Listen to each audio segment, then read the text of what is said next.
성경 말씀 봅시다. 마태복음 26장 11절부터 26절까지 교독하겠습니다.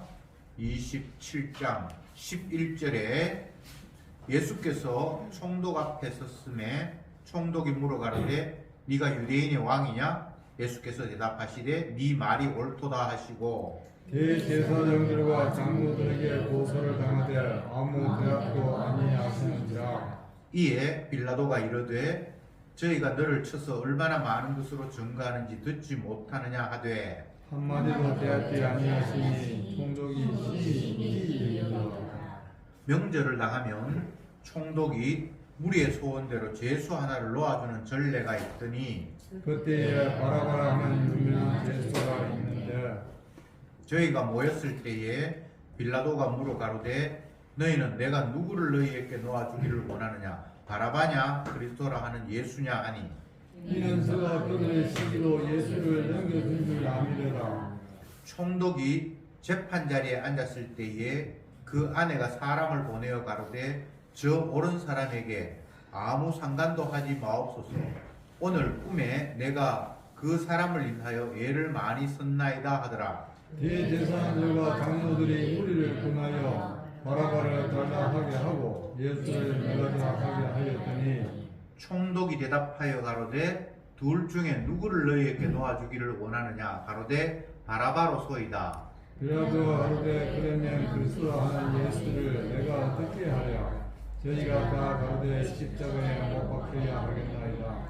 빌라도가 가로되 어쩌미뇨 무슨 악한 일을 하였느냐 저희가 더욱 소리질러 가로되 십자가에 못 박아야 하겠나이다 하는지라. 빌라도가 아무 형도 없이 도리어 밀량이 날는 것을 보고 물을 가져다가 무리 앞에서 손을 씻으며 가로되 이 사람이 피에 대하여 나는 무죄하니 너희가 당하라. 백성이 다 대답하여 가로되 그 피를 우리와 우리 자손에게 돌릴지어다 하거늘 이에 바라바는 저에게 놓아주고 예수는 채찍질하고 십자가에 못 박히게 넘겼으니라. 아멘.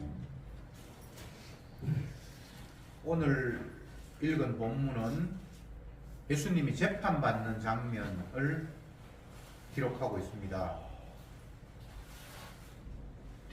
대제사장들과 백성의 장로들이 예수님을 고소했고 예수님은 고소당한 사람입니다. 그리고 총독, 로마에서 파견된 총독이죠. 총독이 재판 자리에 서서 재판을 합니다. 먼저 총독이 예수님께 질문을 합니다. 네가 유대인의 왕이냐? 예수님이 대답하시기를 네 말이 맞다. 그렇게 이제 시작이 됐는데 대제사장이나 장로들이 예수님에 대해서 죽여야 할 죄인이라는 사실을 이런저런 이유를 들어서 막 이야기를 하는데 예수님은 그에 대해서 전혀 반론을 제기하지도 않고 변명하지도 않고 내가 아니라고 부정하는 이야기도 없었습니다. 통상적으로 재판받는 자리에서는 고소하는 자와 고소당하는 자가 서로 자기의 주장을 하기 마련이잖아요. 근데 예수님은 전혀 그에 대해서 변명을 하거나 아니라고 부정하거나 하는 말이 없었습니다. 그래서 제사장이 기이 여겼다 이렇게 되어 있습니다. 평소의 재판 자리에는 서로 주장을 갑론을박하면서 내가 맞네 네가 맞네 하고 자기 주장을 내세우는 게 지극히 당연한 재판 자리의 풍경인데 지금 이 상태에서는 너무나 이상한 거예요. 일반적으로 예수님은 당하기만 하고 고소하는 사람들은 막 그가 나쁜 사람이기 때문에 죽여야 된다라고 계속 공격을 하는 이런 양상을 띄었습니다. 그럴 때에 그 재판장의 아내가 사람을 시켜서 보내서 갑자기 말을 전하기를 내가 어젯밤에 꿈을 꿨는데 그 영 꿈자리가 시원찮으니까 그 사람 죄도 없고 하니까 당신은 그 사람의 죄에 대해서 가타부타 하지 마라 뭐 이런 전가를 보내왔고 또 그 당시 예수님이 재판받을 때에 유대인의 명절 6월절이라서 6월절이 되면 명절이 되면 죄수 하나를 이렇게 석방해주는, 우리나라도 그런 제도가 있잖아요. 뭐 특별한 날에는 죄수를 이렇게 석방해주는 그런 전례가 있어서 이 재판장이 물었습니다. 민중들에게 명절 되면 죄수 하나 풀어주는 그런 전례가 있는데 바라바라는 완악한 죄인이 한 명 있고 또 너희들이 싫어하는 예수가 지금 잡혀왔는데 둘 중에 누구를 풀어주기를 원하느냐 이렇게 물으니까 백성들이 바라바는 풀어주고 예수는 십자가에 못 박아 죽이십시오 이렇게 답을 했고, 그 대답을 들은 총독이 예수가 뭐 그렇게 죽어야 할 죄가 있는 건 아니잖아 이렇게 물으니까 계속해서 십자가에 못 박아 죽게 됩니다. 그렇게 해서 여론이 너무나 예수님을 죽이려고 하는 그런 상태로 몰아가니까 빌라도도 어쩔 수 없어서 그러면 나는 이 사람에 대해서 책임 못 진다 하면서 물로 손을 씻고 이 사람의 죽음 피해에 대해서는 너희들이 책임지라 하면서 그러면 너희들이 원하는 대로 하라라고 하고 그를 십자가에 못 박히게 넘겨주었다. 이렇게 오늘 본문이 기록하고 있습니다. 예수님의 죽으심, 십자가에 못 박아 죽여야 하는 죄인으로 판정남, 이것에 대해서 어느 누구도 이게 정상적인 재판이라고 보기에는 뭔가 이상한 상황이 펼쳐져요. 만약 어떤 사람이 죄를 범해서 그 사람이 죽어야 할 죄를 범했다라고 판정을 한다면 그 죽어야 할 죄가 분명히 구체적으로 열거돼야 되는데 오늘 본문에서는 재판장이 당신이 유대인의 왕이야? 내가 유대인의 왕이야. 이 한마디 말고는 다른 뭐가 없어요. 그런데 민중들이 예수님을 죽여야 된다고 이야기했고 그 여론이 너무나 들끓기 때문에 이 총독은 그래 너희들이 원한다면 뭐 나는 이 사람에 대해서 죄를 찾지 못했지만 너희가 그렇게 원한다면 너희들이 원하는 대로 하라 라고 이렇게 넘겨주는 이 상황, 여기에서 우리가 생각해 봐야 될 것이 예수님에 대해서 일단 유대인들, 여기는 대제사장, 백성의 장로들, 일반 백성들 다 포함이 됩니다. 유대인들은 예수님을 하나님을 모독했다. 자기는 그냥 갈릴리의 시골 사람이면서도 불구하고 하나님이라고 자기 이야기했고 하나님 아들이라고 이야기했으니까 하나님을 모독한 거예요. 사람이 어떻게 하나님일 수 있냐고요. 그러니까 이 유대인들의 자기의 율법에 의하면 이 사람은 예수님은 죽어야 마땅한 거예요. 그래서 하나님을 모독했다. 그리고 재판장 빌라도죠. 재판장은 생각하기를 이렇습니까? 예. 재판장이 생각하기는 이 사람 예수님은 과대망상,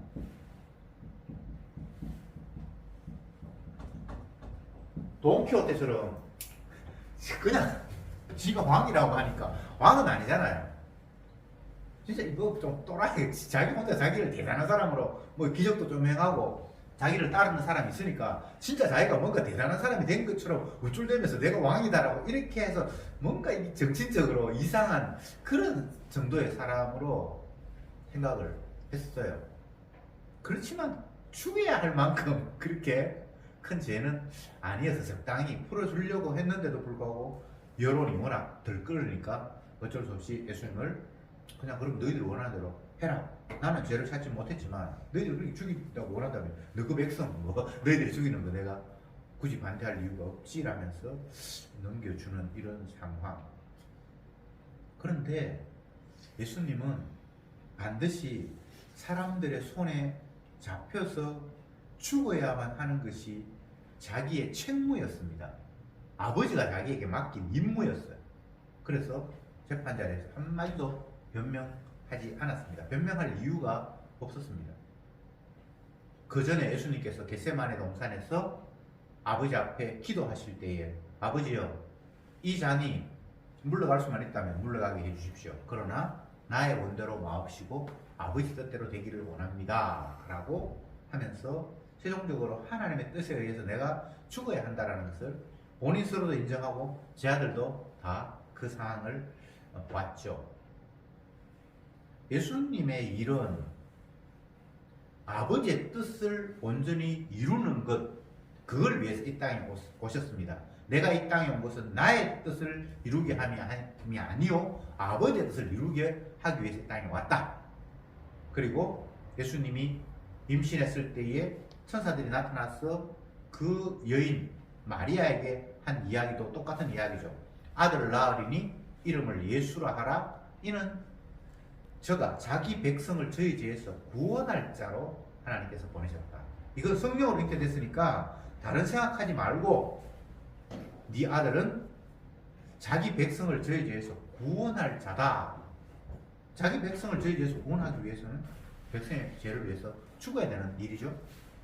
그래서 처음부터 예수님은 자기 백성의 죄를 위해서 죽기 위해서 이 땅에 오셨는데 이제 때가 되어서 그 죽음의 타이밍이 된 거예요. 그래서 법정에서 그를 최종적으로 판결하면서 그래 십자가에 못 박아 죽여, 그렇게 판결이 난 거란 말이죠. 우리가 세상에 일어나는 모든 일들, 그리고 내가 경험한 모든 짜잘한 크고 작은 모든 일들이 내 개인의 유익, 분리 뭐 이런 것들을 가지고 판단하고 생각하는 것이 인간들의 의식 구조입니다. 그런데 정작 세상은 한 개인의 유익과 또 뭐 불리함 이런 것들에 의해서 어떤 일이 결정되고 하는 것은 없습니다. 오직 예수님의 주되심을 드러내기 위해서 하나님께서 약속하신 대로만 세상은 흘러가게 되어 있습니다. 이게 하나님의 말씀이에요. 만물이 주에 의해서 시작이 되었고 주로 말미암아 돌아가고 결국은 주께로 끝이 난다. 주님이 원하시는 대로 결론이 내려진다라고 말씀을 하셨기 때문에 시작과 과정과 끝이 주님의 뜻 안에서만 이루어지는 거예요. 근데 이게 믿음으로 와닿지 않으면 하나님의 말씀은 온데간데 없고 끝없이 나의 유익, 나의 만족, 내 기쁨을 상상하면서 행동하고 결정을 하고 발부둥을 치고 그렇게 하죠. 지금 오늘 본문에서 유대인들은 예수님을 신을 못하겠다. 하나님은 너무나 존귀하신 분인데 지 죄인이 입장에서 자기가 스스로 하나님이고 하나님의 아들이라고 그러니까 이건 죽어야 돼. 그런 판정. 그리고 로마의 총독은, 로마에서 파견된 이 빌라도 총독은 이 사람이 좀 또라이가 아닐까? 자기는 평민임에도 불구하고, 그리고 유대인에게는 그 당시 왕이라는 그런 직책도 아예 없었어요. 로마의 식민지 생활을 하니까 로마의 총독이 있는데 그 식민지가 무슨 왕이 있습니까? 자기가 혼자 왕이라고 떠들고 있고 지가 유대인이 왕이라고 했으니까 이게 좀 뭐 정신 이상자 같이 그렇게 생각을 할 수밖에 없었죠. 그게 인간들이 예수님을 바라보는 한계입니다. 자기 입장에서 생각하는 거죠, 그죠? 유대인들은 자기가 아는 그 율법관, 믿음, 하나님에 대한 이해 이런 것들을 총망라해서 예수님을 보니까 하나님 모독한 사람인 거 맞아요. 그리고 로마에서 파견된 총독 입장에서는 이 다스리고 정치를 해야 되는데 유대인들이 그를 미워하고 질투하고 시기해서 대제사장이나 서기관 이런 사람들보다 더 많은 능력도 행하고 하니까 그들이 시기해서 이들을 넘겨서 죽이려고 하는 것 같다. 그렇게 생각을 하고 그 가운데 자기가 아니라고 발뺌을 하면 되는데 이상하게 내가 왕이라고 그러고 하니까 뭐 이 정신 좀 이상한 사람이야 이렇게 생각하고, 이게 자기 입장에서 예수님을 바라봤을 때 이것 이상으로 다르게 예수님을 해석할 능력이 안 돼요. 인간은 어떻게 이분이 하나님의 아들이라고 생각할 수 있겠습니까? 하나님의 아들이 너무나 초라한 모습으로 힘없이 사람들에게 끌려서 왔다. 이건 인간에게서, 인간이 생각하는 하나님 상으로는 도저히 있을 수 없는 일이잖아요. 이 뻔한 이야기, 잘하는 이야기를 왜 제가 계속해서 반복하는가 하면 인간은 하나님을 알아볼 수 없다라고 말하고 싶어서 제가 하는 이야기입니다. 유대인들이 오늘날 우리들만큼이나 하나님 말씀에 대해서 열심히 없었을까요? 이들은 생명 내되고 하나님의 구약의 율법을 차수하며 살았던 사람입니다. 우리가 뭐 신앙생활 한다고 그러고 하는 게 유대인들이 보기에는 이게 게임도 안 돼요. 우리가 신앙생활 한다는 게 뭐 일요일날 교회 나오고 가끔 성경 읽고 뭐 이렇게 하는 이 우리의 신앙생활이라는 모습이 예수님을 죽이려고 했던 그 유대인 당시의 그 사람들의 열심과는 비교가 안 된다 이 말입니다. 근데 이들의 열심과 노력과 메시아를 기다렸던 그 마음과 하나님을 향한 열정, 이 모든 것들이 진짜 하나님을 못 알아보았다면 그럼 우리는 알아볼 수 있다. 이게 지금 말이 안 된다고 제가 이야기하고 있는 거예요. 모든 인간은 하나님을 알아볼 수가 없어요. 그걸 말하기 위해서 하나님에 대해서 열심히 있는 유대인들을 뽑아서, 이 유대인들은 하나님으로부터 율법도 받았고 그들이 삶, 구약의 조상들의 삶은 하나님의 인도하심을 받았던 삶이잖아요. 애굽에서 뭐 나오고 바벨론 뭐 침략하고 여러 성전을 세우고 어쨌든 주님에 의해서 그 민족 자체가, 조상 자체가 다 움직여 왔던 그런 특수한 자였잖아요. 근데 이들이 하늘에서 오신 예수님, 하나님의 아들을 못 알아봤다라고 성경이 이야기한다면 나머지는 뭐 물을 것도 없다, 이 이야기를 성경이 하는 거예요. 우리가 성경을 읽으면서 계속해서 착각하는 것 중에 하나는, 나는 하나님을 알아볼 수 있는데 이 유대인들은 어떻게 하나님의 율법을 받고 하나님의 은혜를 받으며 살아왔음에도 하나님을 못 알아봤을까? 이런 시각은 굉장히 심각한 거예요. 유대인들이 하나님을 못 알아봤다, 이 말은 너희들도 하나님을 못 알아보고 이 세상에 하나님을 알아볼 수 있는 사람은 없어 라는 이야기를 성경이 하고 싶은 거예요. 물론 성령이 왔고 믿음을 선물로 받았기 때문에 다른 시각을 가질 수 있다라는 것을 우리는 인정할 수밖에 없습니다. 그게 성경의 내용이니까. 그러나 그 믿음이라는 것이 24시간 우리에게 존재하는 게 아니에요. 성령의 임함이 이와 같으니 바람이 어디에서 와서 어디로 불어가는 것을 알지 못한 같이 성령의 임함도 이와 같으리라. 바람이 불어올 때는 느껴요. 그럼 씩 지나가 버리고 바람이 안 부는 것 같으면 바람 못 느끼잖아요. 성령이 임함이 이와 같대요. 성령이 우리를 사로잡을 때는 그 믿음 안에서의 안목이 발언이 막 나와요. 주는 그리스도시요 살아계신 하나님의 아들입니다. 그러다가 바람이 그냥 씩 지나가 버리고 잠잠하면 주님 십자가 못 박으면 안 됩니다. 절대 당신은 죽으면 안 됩니다. 이 사탄아 물러가라. 이런 게 이제 성경에 나오는 이야기잖아요. 우리가 그렇게 생각을 해야지. 아, 나 이제 믿음 받았으니까 나는 어떤 경우에도 믿음의 안목으로 모든 것들을 판단하고 생각할 수 있어 라는 생각을 하면 그건 100% 착각이에요. 성령의 임함이 이와 같으니 바람이 어디서 와서 어디 부는 걸 알지 못한 것 같지. 성령의 임함이 이와 같다라고 했을 때는 바람을 느낄 때만 그렇게 반응할 수 있다는 거예요. 우리는 믿음이든 무엇이든 고정하고 붙들고 내 것으로 소유하고 싶은 마음이 있어요. 왜냐하면 믿음 없으면 구원도 없고 저주받으니까 믿음이 딱 왔어. 이제 내가 믿음을 소유했으니까 이제 나는 믿음으로 살 거야. 이렇게 딱 붙들고 싶은 거예요. 근데 주님은 그런 식으로 말씀하지 않았어요. 왜 베드로를 들어서 유대인을 이야기하고 예수님의 제자를 이야기하고 제자 가운데 대표적인 베드로를 이야기하고 했을 때는 그 사람이 아니면 나머지 다는 볼 것도 없다는 이야기를 성경이 하는 거잖아요. 베드로가 성령이 임해서 예수님을 주로 알아봤잖아요. 사람들이 나를 누구라 하더냐, 그러니까 뭐 선지자 중에 하나고 뭐 죽은 엘리야가 살아왔다 그러고 뭐 이렇게 많이 이야기를 하는데, 베드로야 너는 나를 어떻게 하냐, 주는 그리스도의 살아계신 하나님의 아들입니다 이렇게 얘기했잖아요. 그런데 예수님 뭐라고 합니까? 시몬아 복이 있다. 이걸 네가 알게 한 거는 혈육이 아니고 하늘에 계신 아버지가 알게 했다. 성령의 입에서 네가 깨달았다는 말이잖아, 그죠? 근데 그 뒤에 예수님이 십자가 못 박아 죽는다 그러니까 주님 죽으면 안 됩니다. 당신이 왕이 돼야지. 죽어버리면 이렇게 했는데 사탄아 물러가라 이렇게 돼 있잖아요.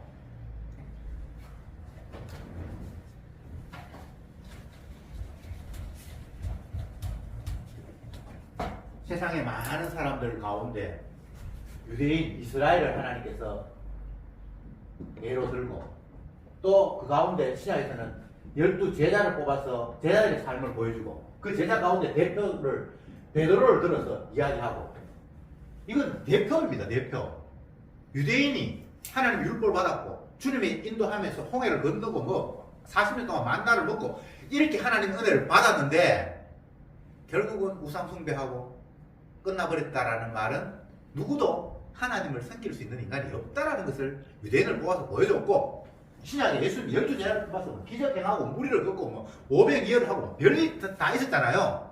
근데 예수님이 돌아가실 이 당시에 가룟 유다는 예수님 팔아넘겨버리고 베드로는 모른다고 저주해버렸고 이렇게 했다라는 이야기는 누구도 예수님을 받아들일 수 없다라는 이야기를 하고 있는 거예요.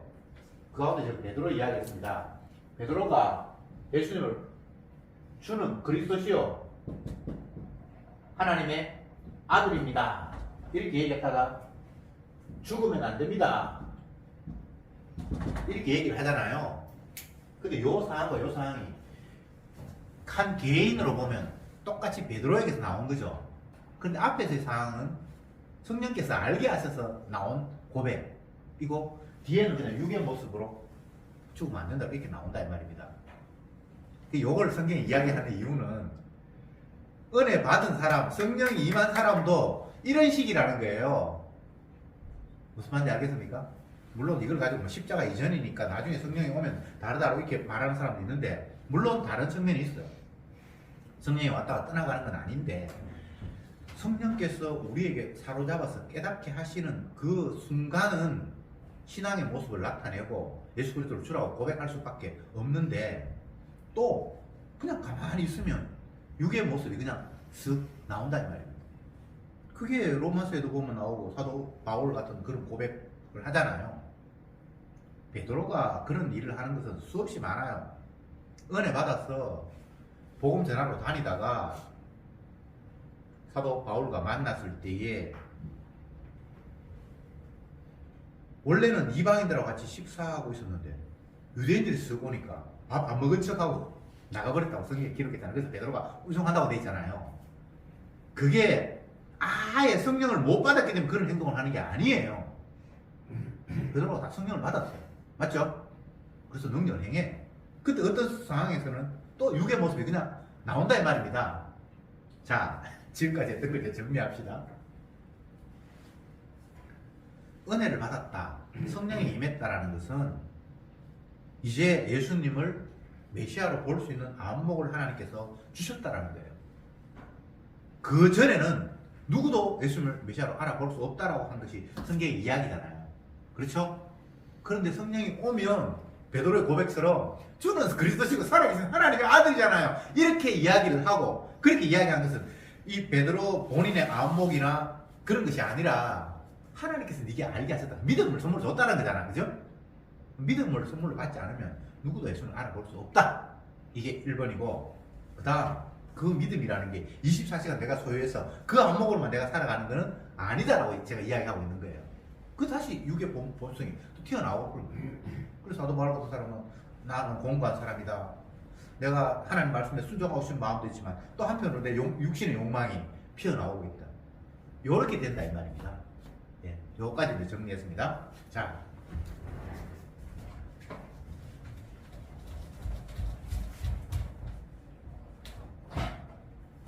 아담의 본성. 근데 죄죠. 아담의 본성으로는 예수님을 알아볼 수 없어요. 복음을 알아볼 수 없습니다. 근데 이 아담의 본성에 성령이 임했다. 그러면 깨달음이 있어요. 볼 수 있어요. 근데 이게 24시간이 아니라고. 바람이 불 때만 그렇다고. 그거까지 제가 이야기를 했습니다. 왜 그러면 하나님께서 성령을 주셨으면 아예 내가 사람이 바뀌어서 24시간 성령의 안목으로 살아가면 가게 하시면 좋을 텐데 왜 바람이 불어서 휙 불 때만 바람을 느끼고 나머지는 또 그냥 원위치로 돌아가도록 하시는가? 이게 우리에게 주어진 그 의문이잖아요. 그러니까 이제 복음 알고 복음 모를 때야 뭐 다른 주님 섬길 때는 내가 개판이었지만 이제 복음 깨닫고 나면 정말 복음의 안목으로 24시간 살아가고 싶은데 여러분 그렇습니까? 안 그렇습니까? 이거 뭐 물어보면 너무 부끄럽다. 안 그렇잖아요. 그냥 육이 그냥 나오잖아요. 나도 모르게 그냥 사로잡힐 때는 나도 모르게 육의 생각하고 진짜 온데간데도 없고 그냥 그것만 보이는데 그렇지 않을 때는 그냥 다 그냥 내 욕심으로 그냥 돌아와 버리잖아요. 주님이 이렇게 두셨어요, 우리를. 그래서 주님의 은혜가 아니면 단 한순간도 나는 안 된다라는 사실을 우리에게 심어주신 거예요. 다윗이 기도하면서 이건 뭐 제가 자주 이야기하는 거지만 또 오늘 한번 찾아봅시다. 시편 51편 51편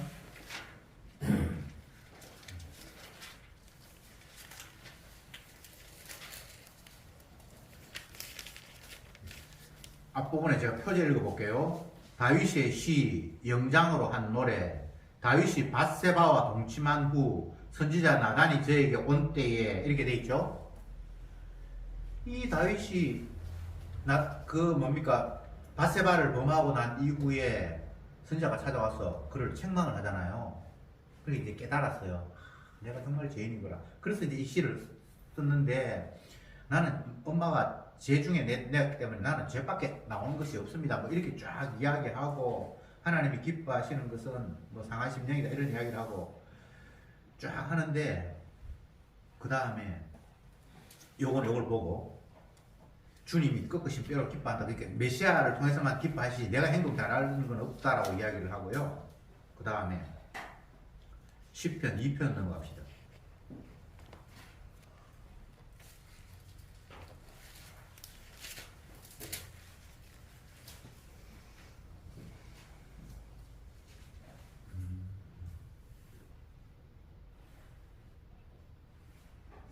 죄송합니다. 제가 지금 성경 구지로 왔다 갔다 하는데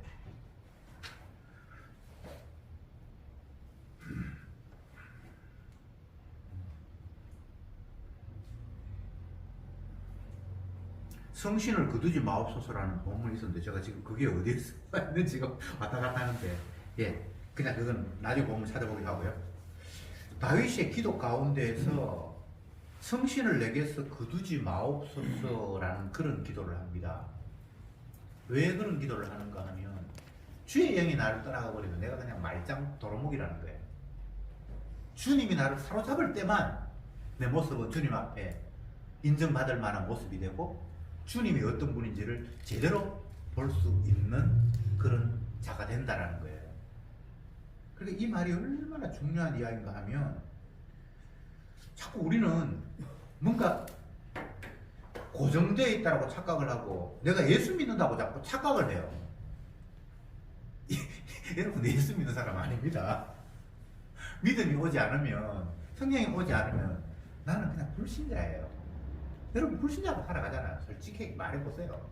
이건 뭐 부정할 수 없잖아요. 그래서 날마다 우리 입에서는 나는 죄인입니다. 나는 할 수 없습니다. 그렇게 이야기하면서 주의 영이 나를 떠나가 버리면 나는 아무것도 아닙니다라는 이런 고백을 하게 하시는 거예요. 매달리게 하시는 거예요. 붙들게 하시는 거예요. 그게 주님의 일하심의 모습입니다. 그래서 성도는 단 한순간도 나는 섰다라고 반드시 섰다라고 그렇게 말할 수가 없는 거예요. 섰다 하는 자들아 넘어질까 조심하라. 이런 표현들이 그 누구도 그게 나타나는 얘들이 성경의 인물들이 나오잖아요. 바울, 베드로 이런 사람들이 항상 자기 자신이 죄인이라고 주님이 나를 붙들지 않으면 나는 안 되는 존재라고 그래서 더욱더 주님의 은혜 주님의 그 능력이 나를 붙들어 주시기를 갈구하고 있잖아요. 다시 본문으로 돌아가서 예수님은 죽기 위해서 이 땅에 오셨기 때문에 이 죽는 이 길이 아주 자연스럽고 당연한 일이에요. 그런데 이 죽음을 놓고 그 어떤 인간도 예수님의 입장에서 이 예수님의 죽음을 이해하는 사람이 없어요. 유대인들은 자기가 가지고 있는 신앙관에 너무나 배치되는 재수 없는 인물이 나타났어. 자기들을 괴롭히는 거예요.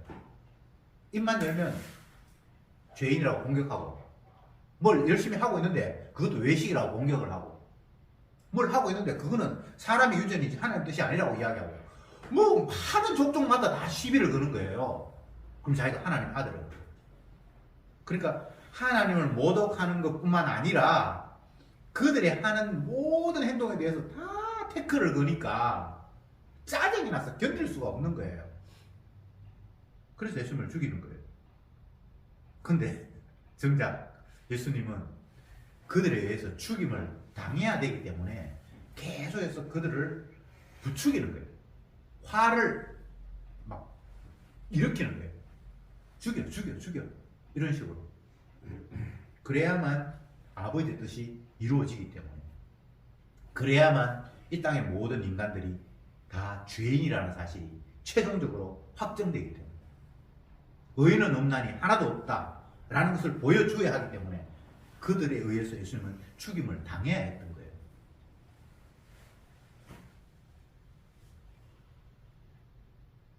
대제사장, 백성의 대표, 장로들, 다른 나라 사람까지 합쳐서 총도 모두가 다 예외가 없습니다. 모든 인간, 아담의 후손으로 태어난 모든 인간들은 다 마음을 합쳐서 예수님을 죽이는 일에 합세했다.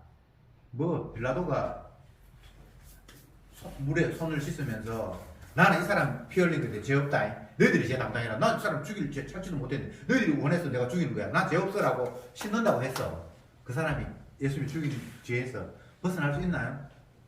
안 돼요. 그리고 우리가 당하겠습니다. 우리 후손에게 당하겠습니다. 이렇게 큰 소리 치는 사람이나 손 씻으면서 나는 이 사람 죽이고 싶은 마음이 없는데라고 발뺌한 이 사람이나 다 예수님을 죽인 일에 공범자예요. 성경을 보면서 우리가 생각하는 것은 하나밖에 없습니다. 내가 예수님을 십자가 못 박아 죽인 죄인이다. 사람들이 이렇게 모든 사태를 이해하지 못하고 자꾸만 인간의 관점에서 어떤 문제들을 바라볼 때에 계속 남 탓을 해요. 남 탓. 환경을 탓하고 대통령 잘못 뽑아가 나라 개판이고 뭐 이런 이야기하고 우리 집에 며느리가 하나 잘못 들어가지고 집안에 풍비박산이 났다 그러고 계속해서 뭔가 자꾸 남을 탓해요. 그 사람이 또 이런 기분 나쁜 이야기를 해가지고 내가 짜증이 나네. 계속해서 사람을 탓해요. 그런데 그렇게 해석을 하면 안 되고 주님께서 나를 죄인이라고 오늘도 지적해 주시는구나. 그렇게 해석을 해야 돼요. 내가 뭐 하나님을 죽였으니까 죄인 맞죠. 근데 우리는 무감각해서 죄인인 줄 모르고 그냥 살아가잖아. 지 잘난 줄 알고. 내가 뭐 이 일에 대해서는 열심히 냈다. 내가 너희들보다 더 열심히 했지. 사람들 뭐 예를 들어서 가족이다. 그럼 가족 구성원 가운데서 내가 그래도 다른 가족들보다는 내가 이 가족을 위해서 더 많이 희생했지. 항상 자기의 노력과 땀과 애씀을 늘 우선으로 생각을 하는 거예요. 그러니까 자기의 자부심과 긍정이 있을 뿐 지가 죄인이라는 사실을 몰라요.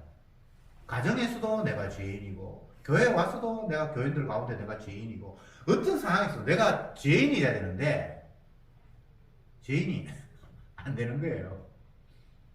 자기 긍정을 하는 거예요. 내가 그래도 이만큼 했는데 니보다 내가 더 했지. 이런 마음이 든단 말이에요. 그렇게 돼버리면 십자가는 나와 상관이 없이 점점 더 멀어져 가는 거예요. 주님은 우리를 죄인으로 만드십니다. 죄인으로 만든다는 말이 약간 어폐가 있는데 죄인이라는 것을 확인시키는 거죠.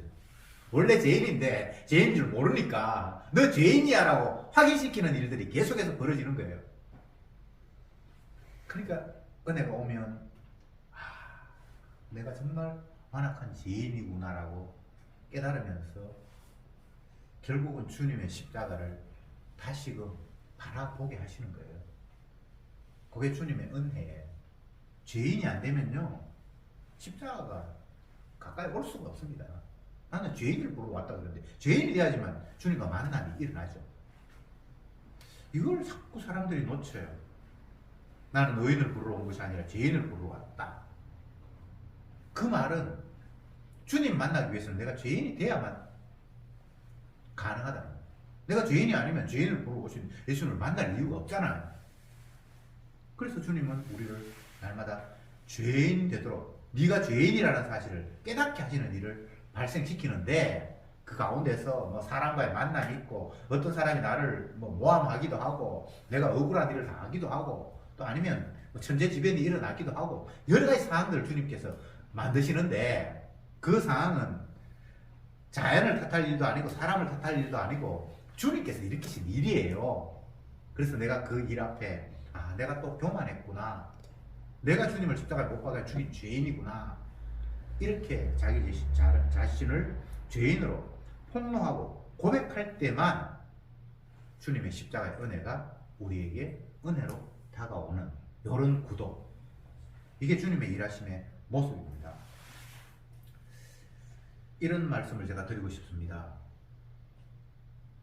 이 세상은 예수님의 주 되심을 찬양하고 드러내도록 주님께서 만드신 세상이에요. 우리가 시편을 오랫동안 살폈습니다만 마지막 결론이 호흡이 있는 자마다 여호와를 찬양할지어다, 이렇게 끝이 났잖아요. 그 살아있다면 너를 만드시고 너를 오늘도 살려주신 그분 찬양하는 게 합당해. 이 세상의 해와 달과 별 모든 피조물들이 다 그를 지으신 분을 주로 찬양하도록 주님께서 만들어 놓았잖아요. 그것 외에 다른 세상을 꿈꾼다는 것은 이건 다 마귀의 장난이에요. 나는 왜 이러지? 그건 벌써 초점이 잘못된 거예요. 주님을 바라야 되는데 왜 자기를 바라보고 있냐?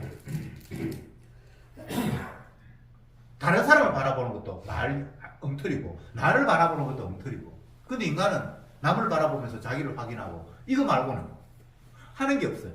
저 사람 오늘 저런 옷 입었네, 저거 좀 어울리네, 나도 저거 하나 사가지고 입을까? 저 사람은 저렇게 멋있는데 내 모양은 왜 이렇게 초라하지? 항상 남을 바라보고 나를 생각하고 이거 말고는 인간이 하는 일이 없어요. 그래서 기분 좋은 것도 남들과 비교해서 내가 좀 우울해 보이면 기분 좋고, 기분 나쁜 거는 남하고 비교했는데 내가 더 찌그러져 보이면 기분 나쁘고, 이거 말고는 인간이 없는 거예요. 관심이 남과 나. 근데 주가 계시잖아요. 그분이 기뻐하셔야지. 내가 기쁘면 어떡합니까? 그분이 영광을 받아야지. 내가 영광 받으면 그건 뭐가 지금 잘못된 거거든요. 그분이 기쁘셔야지. 내가 기쁜 거는 이거는 문제가 있거든요. 물론 주 안에서 주님의 기쁨이 나의 기쁨을 올 때는 그게 내 기쁨이라기보다는 주님의 기쁨 안에 동참하는 것이니까 그걸 탓할 수는 없는데, 주님과 상관없이 그냥 내가 기쁘겠다, 주님과 상관없이 내가 영광을 받아야 되겠다, 이건 지금 말이 안 되는 거잖아요.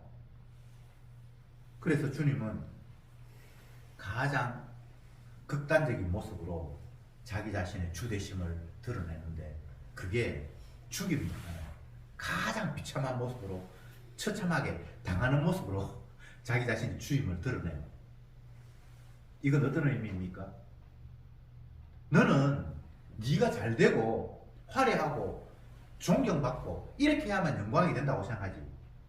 그러나 진정한 영광은, 아버지로부터 오는 영광은 그런 거와는 정반대야 라는 모습으로 예수님은 가장 처참한 모습으로 이 세상에서 생을 마감해버렸어요.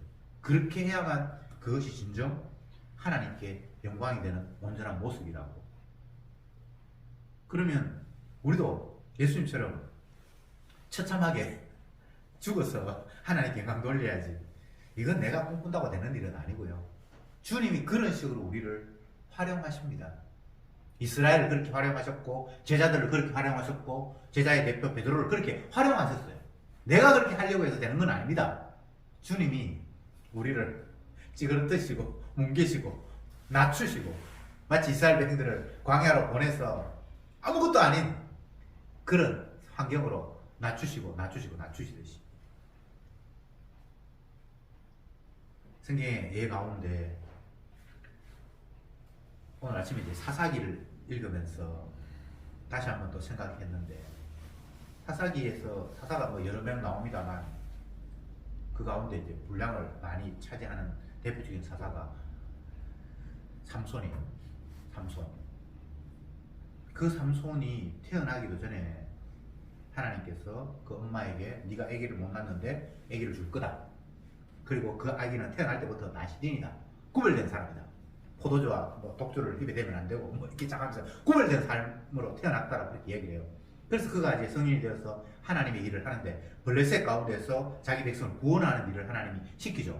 근데 첫 번째 하는 일이 블레셋 여인과 결혼하는 거예요.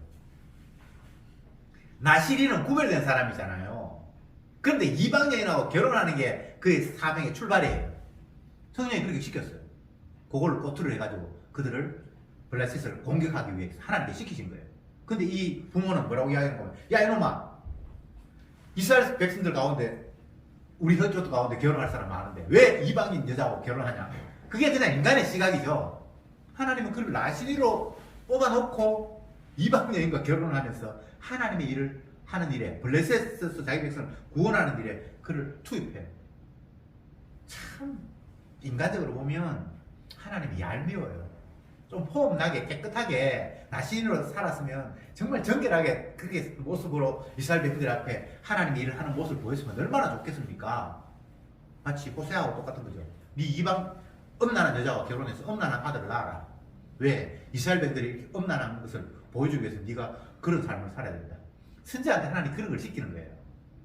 제가 지금 드리고 싶은 말씀은 뭔가 하면 우리는 주님 앞에 활용당하는 사람이지 내가 뭔가 폼나서 하나님 앞에 잘난 척하고 이런 존재를 우리가 뽑은 게 아니라 이 말입니다. 그래서 모든 인간은 주님 앞에 낮은 자세로 아무것도 아닌 자세로 베드로처럼 하나님을 부인하고 저주하고 이런 모습을 띌 수밖에 없는 존재를 하나님 우리를 활용하신다고 그냥 받아들이세요. 내가 정말 예쁜 모습으로 하나님께 영광 돌리고 그런 꿈꾸지 마세요. 내가 잘해서 하나님 영광 받는 거 아닙니다. 주님은 십자가를 통해서 이미 영광을 받으셨고 우리는 주님의 십자가 앞에서 그냥 죄인으로 살 수밖에 없는 자로 우리가 평생 끌려갑니다. 그래서 오로지 주님의 보혈의 피만 높여지는 인생, 그것이 참 성도의 삶입니다. 다른 거 꿈꾸지 마세요. 주님 앞에 짓눌리고 짓밟히고 내가 아무것도 아니라는 사실 하나님 앞에 날마다 폭로되면서 주님이 자기 영광을 받으시는 일에 사용되는 것, 그게 얼마나 큰 은혜인지, 그래야만 십자가만 노래할 수 있습니다. 기도합시다. 주님 감사합니다. 우리는 어리석어서 내 육만 생각할 뿐 결코 주님의 뜻, 주님의 주되심에 대해서는 일고의 관심도 없는 그런 존재입니다. 이런 우리들에게 믿음을 선물로 주시고 십자가의 증인으로 우리를 부르셨으니 그 주님의 은혜가 어떻게 우리에게 작용하는지를 말씀을 통해서 확인하게 하시니 참으로 감사합니다.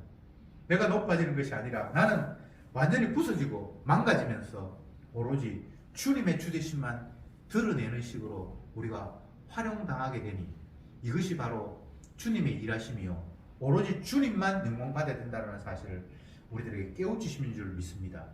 제발 주님 덕에 내가 이 땅에서 영광받겠다라는 그런 언약도 아닌 마귀의 유혹에 넘어가지 말게 하옵소서. 주님만 흥하여야 하고 나는 쇠하여야 한다는 이 사실을 날마다 삶의 현장 속에서 깨달으면서 십자가만 바라보며 소망하는 저들이 되게 하옵소서. 예수님의 이름으로 기도드립니다. 아멘.